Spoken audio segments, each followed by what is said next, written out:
అయితే ఎలక్షన్స్ అయిపోయినాయి, election code అయిపోయింది, రిజల్ట్స్ వచ్చేసినాయి. ఇక రేట్లు పెంచాలి. ఇప్పుడు రేట్లు పెంచాలంటే ఒక్కసారి 30 రూపాయలు పెంచితే సామాన్యుడి పైన భారం మరింతగా ఉంటుంది. కాబట్టి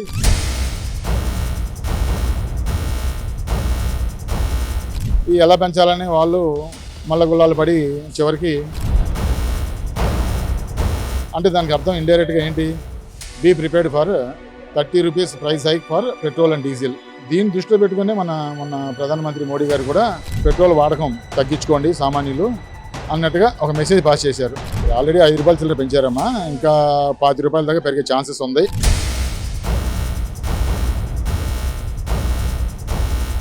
ఒక లీటర్కి 36 రూపాయలు గవర్నమెంట్, స్టేట్ గవర్నమెంట్కి వ్యాట్ ట్యాక్స్ రూపంలో వెళ్తుంది. ఆ విషయం ఎంతమందికి తెలుసు? అది తెలీదు. ఆ విషయాలు కానీ తెలిస్తే అప్పుడు డెఫినెట్గా సామాన్యుడు బాధపడతాడు. దేశవ్యాప్తంగా మరోసారి పెట్రోల్ డీజిల్ ధరలు అయితే పెరగడం జరిగింది. 4 రోజులకు ఒకసారి పెట్రోల్ డీజిల్ ధరలు అనేది పెరుగుతూ వస్తూ ఉన్నాయి. అయితే ఈ పెరుగుదల ఇంకా ఉంటుందా లేకపోతే తగ్గే అవకాశం ఉంటుందా? దీనికి సంబంధించి మనతో మాట్లాడడానికి ఆంధ్రప్రదేశ్ ఇండియన్ ఆయిల్ అధ్యక్షులు మనతో పాటు ఉన్నారు. చెప్పండి సార్, మీరు అధ్యక్షులుగా ఉన్నారు ఇండియన్ ఆయిల్ సంబంధించి ఆంధ్రప్రదేశ్ రాష్ట్రానికి పెట్రోల్ బంకులకి. అయితే ప్రధానంగా చూసుకున్నట్లయితే 4 రోజులకు ఒకసారి పెట్రోల్ డీజిల్ ధరలు అనేది పెరుగుతూ వస్తూ ఉన్నాయి.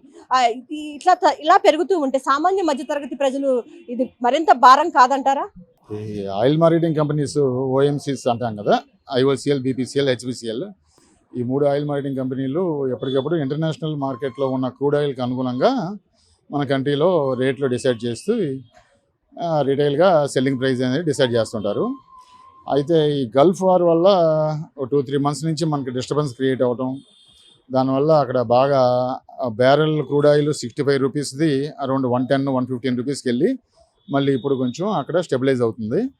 అయితే ఎప్పటికప్పుడు మన ఇంటర్నేషనల్ మార్కెట్లో లింకప్ అయ్యి ఉండడం వల్ల మన కంట్రీలో రేట్లు పెరగకుండా కొంతకాలం అట్లా కంట్రోల్ చేయడం జరిగింది.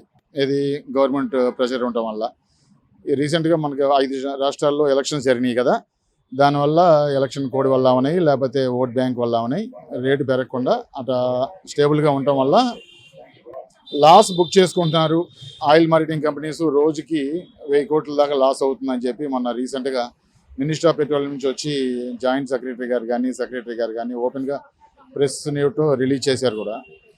సో దాన్ని బట్టి వాళ్ళు చెప్పేది ఏంటంటే సూజాయిగా ఒక లీటర్కి అరౌండ్ 30 రూపాయలు లాస్ వస్తుంది వాళ్ళకి, పెట్రోల్ను డీజిల్లో లాస్ బుక్ చేసుకుంటున్నాము అనేది ఓపెన్గా బయటపడ్డారు. అయితే ఎలక్షన్స్ అయిపోయినాయి, ఎలక్షన్ కోడ్ అయిపోయింది, రిజల్ట్స్ వచ్చేసినాయి. ఇక రేట్లు పెంచాలి. ఇప్పుడు రేట్లు పెంచాలంటే ఒక్కసారి 30 రూపాయలు పెంచితే సామాన్యుడి పైన భారం మరింతగా ఉంటుంది. కాబట్టి ఈ ఎలా పెంచాలని వాళ్ళు మల్ల గుల్లాలు పడి చివరికి ఫస్ట్ రోజు మొన్న 14వ తారీఖు, ఈ నెల 14వ తారీఖు 3 రూపాయలు పెంచారు. ఆ తర్వాత 4 రోజులకి అంటే 18వ తారీఖు నైటు అంటే 19 పొద్దున 6 గంటల నుంచి మన అమల్లోకి వచ్చేట్టు మళ్ళీ 95 పైసలు, అలాగే రాత్రి మళ్ళీ 95 రూపాయలు 95 పైసలు పెంచి పొద్దున 6 గంటల నుంచి అమల్లోకి వచ్చింది. టోటల్గా ఇప్పుడు 3 విడతలుగా ఒక 8 రోజుల్లోనే 5 రూపాయలు పెరిగింది, 5 రూపాయలు చిల్లర. టోటల్గా ఎక్స్పెక్టెడ్ ప్రైస్ హైక్ ఎంత అంటే అరౌండ్ 30 రూపాయలు ఉండొచ్చు అని ఓపెన్గా ప్రెస్ రిలీజ్ చేశారు మినిస్టర్ ఆఫ్ పెట్రోలియం కానీ వాళ్ళందరూ కూడా. కానీ అంత పెంచుతామని చెప్పలేదు, కానీ మేము అంత లాస్ బుక్ చేసుకుంటున్నాము అన్నారు. అంటే దానికి అర్థం ఇండైరెక్ట్గా ఏంటి, be prepared for 30 rupees price hike for petrol and diesel. But అన్నీ అట్ ఎ టైం కాకుండా ఇట్లా గ్రాడ్యువల్గా 4 రోజులకి 5 రోజులకి ₹2 పెంచుకుంటూ ఒక నెల 15 రోజుల దాకా ఇలా పెరగబోతుంది. దీన్ని దృష్టిలో పెట్టుకుని మన ప్రధానమంత్రి మోడీ గారు కూడా సో రాబోయే కాలం కొంచెం గడ్డు కాలం కాబట్టి పెట్రోల్ వాడకం తగ్గించుకోండి సామాన్యులు అన్నట్టుగా ఒక మెసేజ్ పాస్ చేశారు. అదే విషయం.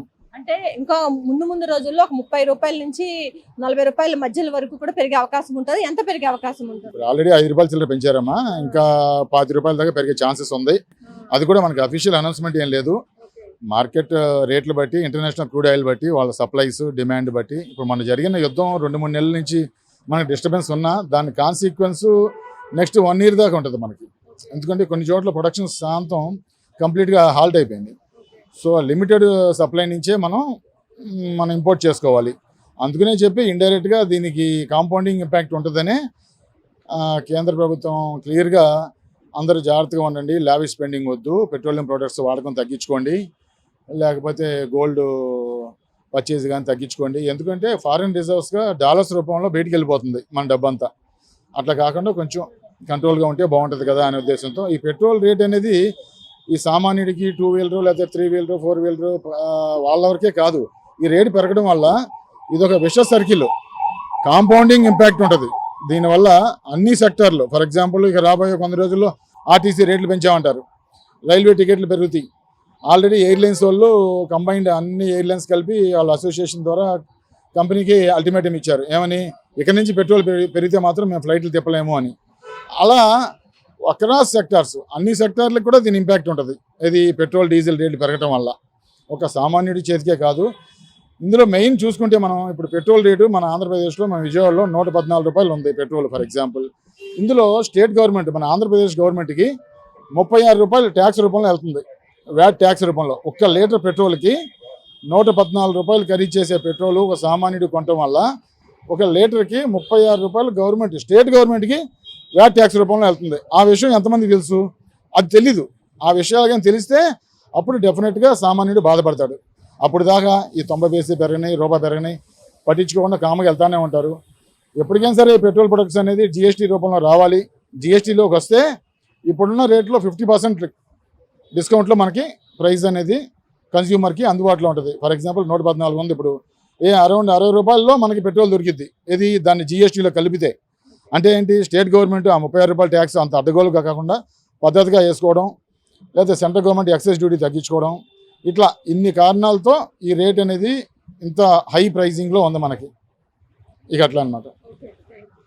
అయితే మరో 25 రూపాయల వరకు కూడా పెట్రోల్ డీజిల్ ధరలు పెరిగే అవకాశం ఉంటుందని చెప్పి అసోసియేషన్ ప్రెసిడెంట్లు అయితే చెప్తూ ఉన్నారు. అయితే ఒకసారిగా పెరిగిద్దా లేదా విడతల వారీగా పెంచుతారా అనేది మాత్రం ఇప్పుడే చెప్పలేం, కానీ మరికొంత అయితే పెరిగే అవకాశం ఉందని చెప్పి అయితే చెప్తున్నారు. ఇప్పుడున్న పరిస్థితి. కెమెరా పర్సన్ వెంకట్తో లక్ష్మి, రియల్ టీవీ తెలుగు, విజయవాడ.